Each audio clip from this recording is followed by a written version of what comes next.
ætla að fara yfir hvernig kennari getur falið einkunnir fyrir verkefni sem verið er að gefa fyrir. Fer hérna í einkunnabókina. Í verkefni 5 hefur kennari gefið 2 nemendum einkunn og hefur komist að því að nemendur sjá einkunn og endurgjöf. Til að fela þetta þá er best að byrja á að fara hér í tannhjólið efst til hægri, í einkunnabirtingastefnu og velja birta einkunnir handvirkt og smella á uppfæra. Það sem þetta gerir er að einkunnir sem hér eftir eru skráðar í einkunnabókina eða í SpeedGrader verða ekki sýnilega nemendum, en einkunnir sem þegar hafa verið gefnar og birtar nemendum, þær eru ennþá sýnilegar, þar á meðal þessar 2 fyrir verkefni 5. Til að fela þær fyrir nemendum, þá þarf að fara í punktana og velja fela einkunnir.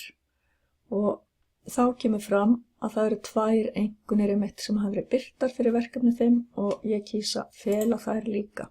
Og það kemur hérna melding að þetta hafi tekist og dettur inn hérna auga með línu yfir.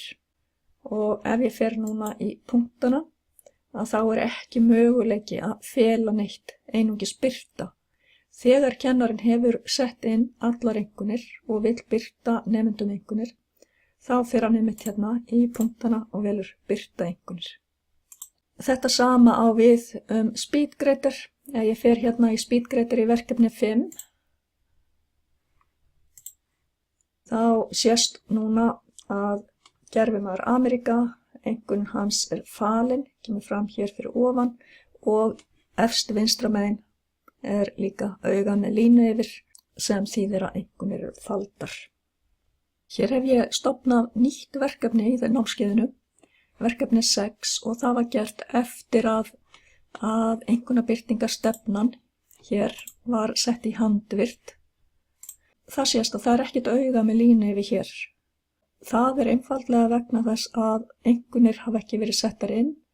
Leið og ég set inn einkunn hérna, þá dettur inn þetta auga sem sýnir mér að einkunnir eru faldar.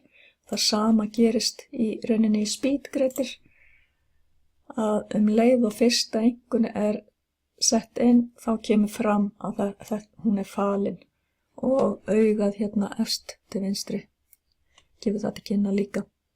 En meira er það ekki. Takk fyrir.